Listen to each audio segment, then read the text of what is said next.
Just to refresh your memory and restate it, yeah, a lot of company in this field. And what is important is people work a lot to understand the pathways for disease, right? And once you found the pathway, you understand the pathway, and you try to knock down some proteins most of the time to have an impact on your cell. Um, so a lot of AI company are working on designing the drug. I'm sure you heard about AlphaFold and so on. So how this drug can stick to the target and how specifically it can stick to the target. Because most of the time, the side effect come from the off target that you can have. So this, of course, doesn't represent the cell. And we all know that what matters is what is the impact of the drug on the whole cell. And as I show it in my previous slide, this is just a very small part of what we know about the cell. And once we really open up the combination beyond the pathways that people have in mind, combinatorial is way bigger than what people explicitly know. And then, as I mentioned, how do you how can you know how your drug is working, how well it works, right? So to answer this question, so the slide I show, well, it takes about 10 years and costs more than 2 billion, as you say, Pilgrim. Because at the end, you have to test on animals, phase 1, phase 2, phase 3, and then you get the approval. Now, actually, it takes much more time than that because the target, today, most of the drug company are working on known target because usually the disease to target discovery is made by the academics. So this can take up to 10 years and billions of dollars. Since everybody knows the target that you are working on, it's very important to be the first in class, right? You have to be the first on the market. So it's a race. Then if you cannot be the first in class, you want to be the best in class. So you have 3 challenges here. One is the cost, 4% chance of success. And you want to be the first, otherwise you want to be the best. So what if we can simulate things at the very beginning? So this is an amazing real photo inside of the cell, and just a small part of it. You can see the mitochondria and membranes and so on. So to do that, what we do is we have a digital cell. We call that digital cell clones because we have patented a process that we call digital cell differentiation. Take the gene expression data, we inject it into our human cell reference model, kind of stem cell, and we let it differentiate it so we can scale. In a couple of hours, we can generate this digital cell clone. It's not perfect cell. It's not complete cell, but it's way, way better than any model that human we can work on that. So that it can have an impact on first in class, best in class, and how to decrease the risk. How do we do that? So as you know, connecting gene expression to the phenotype is very important. Now, as Pilgrim mentioned, proteomics, fantastic because it's much more precise of what's going on. So when you use machine learning, statistical, you will have correlation. We are looking for causation. So concretely, what does that mean? It means that when you use correlation, you will have gene association. And this is great because it's narrowed down your research on what can be the cause of the phenotype. The other thing, as I mentioned in my previous presentation, because each of these input are considered as independent variable in statistic, you can have a lot of false positive. The ice cream. On the other side, what we have is the gene interactions. So interactions can be direct, indirect, feedback loop, whatever you name it, based on the network that has been generated. We update this network every 6 months. So from there, what does that mean? It means that each time you have transcriptomics, genomics, proteomics, it's a photo of the cell at that moment, right? So because we have the knowledge and the reasoning, we infer what it can be at t+1, t+2, etc. Not perfect, it's an estimation. So we create a movie from a photo. And this is very important because then now we can see for each of these molecules, it can be protein, it can be metabolite, whatever, we can see the dynamic of them. So these are real data. The purple one is activin AB protein, doesn't matter. So the purple one is from sick cell, and the yellow one is a healthy cell. Can be a treated cell versus a non-treated cell. Can be differentiated cell versus non-treated differentiated cell. It can be an organoid compared to the real things, right? So this is the data you have, photo, and you have thousands of them. And in case of Grim, he has like 8,000 of them. Usually I think that we can have only 5,000, but you guys go way beyond. Now, because we have the reasoning, all this point you can see after that is generated by our AI. So the first thing is, the first benefit is you have the dynamic. So then we can see, okay, what are all the proteins that have the peak at the same time? So probably they do something together. This dynamic, you don't have it in the data. Okay? So once you have the dynamic, then yeah, you can understand causation and so on. We create about 50 million additional data points for each digital cell clones. And this explains why we can have a good prediction even with a very small data set. The last company customer we have is a big pharma, Japanese pharma. I cannot give the name because they want confidentiality. We work on 10 patients to identify novel target for people who are resistant to anti-TNF in IBD, and it took us 4 months. So all models are wrong, but some are useful. Please don't come tell me, but you're more no. Okay. What matter is, does that bring something better than we have?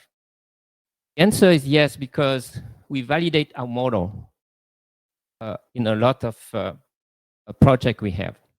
So how do we do it? We do it through, as I mentioned, a digital cell differentiation. We have a human cell foundation model. So we teach the system what is a cell based on the knowledge we have, and do that automatically, of course. Our network has more than 150,000 nodes, and each of the nodes is a product, a substrate, a catalyst, a regulator, whatever you name it. So then we take the gene expression data, and I don't see how we are not going to partner Pilgrim having the proteomics, so then we can inject into it and differentiate it and to have the digital cell clone. These are the different use case we have, from disease to target discovery, that usually small company or medium company don't do it because it's too much. This, we can help them work on the target, drug combination, drug repurposing, a comparison. Usually you cannot do that because your competitor will never give you that data. We can simulate it. Mechanism of action and clinical trial optimization. The main idea is we can do the human cell simulation for safety, efficacy, and specificity before you even touch a mouse. So how we have for the first and the best. In the target, you have two types of target, extracellular and novel target. In the extracellular, if you have additional in vivo and in vitro data, you can patent the target even before you have the drug. For the rest, it's going to be trade secret because it's not published. This is how we can help our customers and partners to be first in class. And then we can help them to be best in class because we do the simulation, all the other phases. So I'm going to jump here. Why we can do that? This you already have from my first presentation from our distributed reasoning. And again, Pilgrim, it's working. So first generation, the patent, my first company, 600 plus. So in average, AI patent is seated 7 to 8 times. This one close to 200 by this company. And even though it's finished in 2016, people still seated in 2023. And as I mentioned, each time we do throw a validation with known result and to see if it works and so on. So as you can see, small data set. So it's important for rare disease and so on. Business model, just to give you an idea, and Pilgrim mentioned some of the deal. This is a company that have $500 million deal, find target. As I mentioned, in 4 months, we found target for this Japanese company. Not at that level, because right now we just penetrated the market and explaining why we are different. So at JP Morgan, we will announce a partnership with a Swiss pharma, 40 years old. They do great deal with Merck. And the partnership is about to extend the indication of their lead drugs, to identify combination of drug, to understand the mechanism of actions, compare their drug with the competitors, and to have predictive biomarkers, something that not easy to do if you don't have the mechanistic model of the cell. We raise money for different reasons, but one of them is to have a global library of human digital cell clones. You may know Mark Zuckerberg and Cheng Zuckerberg have a human cell atlas where they have all the data on the single cell. Now they want to have virtual cell, statistical virtual cell, because machine learning, but here we can have the mechanistic digital cell clones. So business is where we are. We believe that the soonest we can announce a big deal, we are ready to have an exit. And the idea is to spin off biotech companies in these 3 areas. The user funds, care operations, outsource our in vitro, in vivo data to sell much higher price our asset, global library, then to secure our IPs. So today we already have provisional patent on how to generate digital cell clone, how to use them, and based on our discussion, it's possible to patent the digital cell clones themselves. We're looking for 20. So this is the team that can make that happen. Combined, we are involved in about $10 billion exit. We are multidisciplinary from AI, medicine, biotech, and pharma. Amazing advisory board. So Mike Verney was a former head R&D at Genentech. Jeff Guys, where? Ash over there. Reza is here.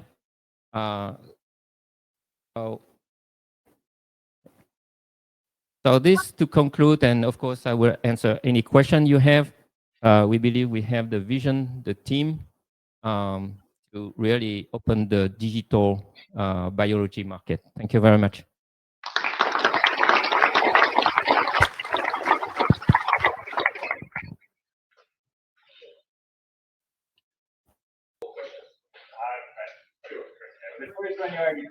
Why aren't we partnering yet? So that's an obvious one. The other one is more of a comment. I'm not sure about patenting as your path to a target as your path to first in class. But I would definitely argue that all of what you put for best in class will actually accelerate things significantly and drive you to first in class with that as well. My main question would be, have you tried incorporating proteomic and metabolomic data into the digital cells? Yeah. So basically the way it works is we use the transcriptomics, and through our reasoning, we infer the proteomics. So I'm sure if we have your proteomics, combine it with our transcriptomics, because we have about 8,000, the transcriptomics we can have up to 13,000, 15,000, and our model will be even much more accurate. But the network is exactly the same.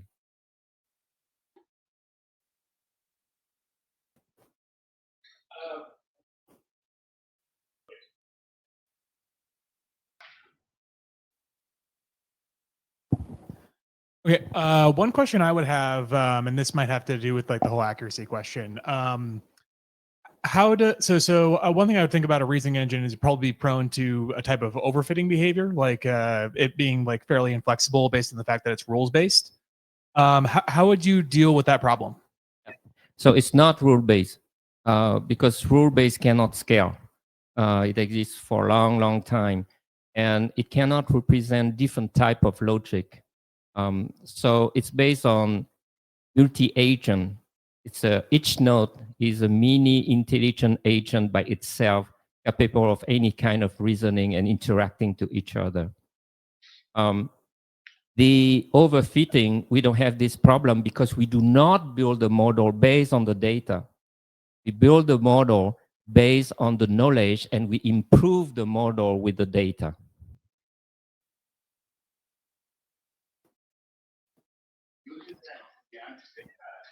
Instead of inferring pretty much data from your transcriptomic data can be obviously much better, right? To help your unit process make it more accurate.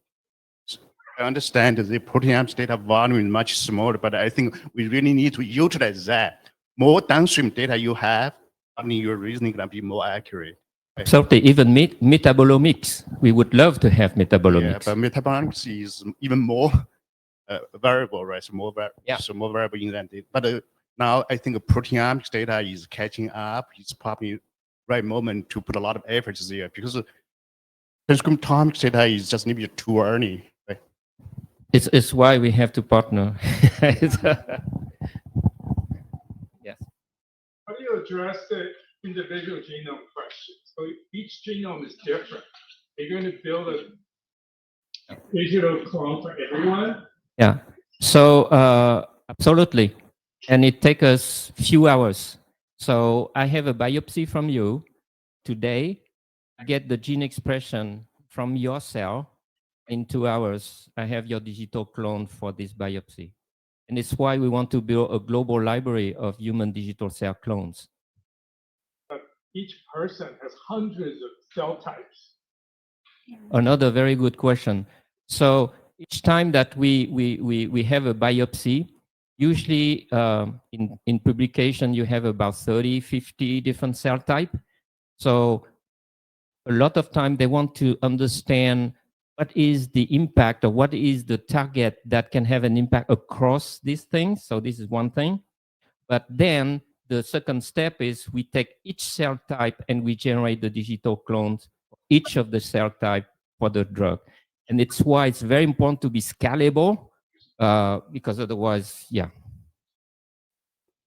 Thanks very much. So, when you're developing a drug, you've got to balance safety with efficacy. So with AI prediction of efficacy, your target, how are you going to assess safety if you're not going to test in whole animals to look at whole body physiology? I mean, that's the question when you're jumping, from digital to man. Sure. You don't want to put a drug in man without not have completed all the safety testing. So we are not saying, we are replacing, for example, wet lab. However, when you decide to make an experiment, usually it's the scientist, right, based on his or her knowledge. So, you know what, I think this can be a good thing, so let's try it. What we do is scale the reasoning of these scientists at the very big level, to give these scientists a much better insight to decide to go further or not. So it's about simulation. It's why I say it, it's not reality, but it's the same logic than the scientists would decide to do the experiment or not. So we give you much more element to decide to do that because it's lengthy and costly.